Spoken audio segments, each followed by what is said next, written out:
আমার পরিবারকে যেন সুন্দর লাগে, আমার পরিবারকে ভালোবেসে প্রেজেন্ট করি, কিন্তু সেই ভালোবাসাই কিন্তু অনেক সময় কাল হয়ে দাঁড়ায় শুধুমাত্র কিছু কিছু অসাধু মানুষের কারণে। শবনম বুবলি আমার জীবনে কাল। বুবলির জন্য আমার সংসার জীবন নষ্ট হয়ে গেছে। এবার ঠিক এরকমই একটি মন্তব্য করেছেন মেগাস্টার শাকিব খান। কিছুক্ষণ আগে সাংবাদিকদের ক্যামেরার সামনে উপস্থিত হয়েছিলেন শাকিব খান আর ছোটখাটো একটা ইন্টারভিউ দিয়েছেন। সাংবাদিক বুবলির দ্বিতীয় সন্তান নিয়ে শাকিব খানকে প্রশ্ন করলে শাকিব খান বলেন, আমি বরাবরই চেয়েছিলাম আমার পরিবারটাকে খুব সুন্দরভাবে মানুষের কাছে প্রেজেন্ট করতে, কিন্তু সেটা আমি কখনোই পারিনি। আসলে আমি আমার জীবনে বরাবরই ভুল মানুষকে সিলেক্ট করেছিলাম, আর সেজন্যই আমি সেই কাজটা করতে পারিনি।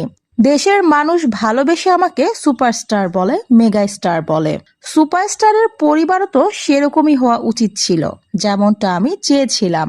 ভালোবেসে যত্ন সহকারে গুছিয়ে আমার পরিবারটাকে আমি মানুষের সামনে প্রেজেন্ট করতে চেয়েছিলাম, কিন্তু সেটা আমি কখনোই পারিনি, শুধুমাত্র বুবলির জন্য। বুবলি আমার জীবনে একটা কাল।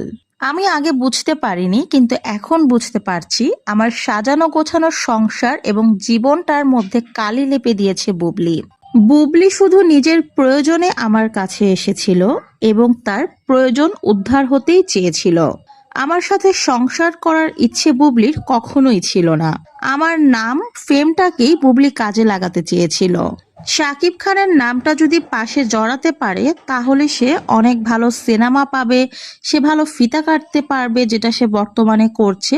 সবকিছুতেই বুবলি অনেকটা এগিয়ে যাবে, সেজন্যই বুবলি আমার নামটা সাথে জড়িয়েছে।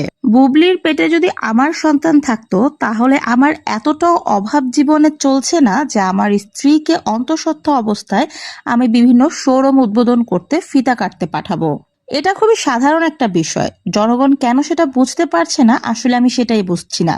সত্যিকার অর্থেই যদি বুবলি প্রেগনেন্ট হয়ে থাকে আর সেই সন্তানের বাবা যদি আমি হয়ে থাকি, তাহলে এত এত ইন্টারভিউতে বুবলিকে প্রশ্ন করা হচ্ছে, কিন্তু বুবলি কোনো কথারই উত্তর দিচ্ছে না। সে বারবার শুধু প্রশ্নটাকে এড়িয়ে যাচ্ছে আর বলছে সময় আসলে বলবে। আসলে সময়টা আর কখন আসবে? বুবলি যে প্রেগনেন্ট সেটা তো সে সবাইকে বোঝাতে চাচ্ছে, তাহলে সে তার সঠিক উত্তরটা দিচ্ছে না কেন? এগুলো বুবলি মূলত করছে তার আরেকটু ডিমান্ড বাড়ার জন্য। হয়তো ভিউজ কমে গেছে, তাহলে আরো বেশি বেশি ভিউজ হবে, তার আরো ইনকাম ভালো হবে, কারণ সে এখন একটা চারপাশে কনফিউশন তৈরি করে রেখেছে। এই কনফিউশন যদি ক্লিয়ার হয়ে যায় তখন তো তার প্রতি আর কারো অত একটা ইন্টারেস্ট থাকবে না। এগুলো হচ্ছে একটা টাকা ইনকাম করার পলিসি, যেটা আসলে খুব সহজেই বোঝা যায়।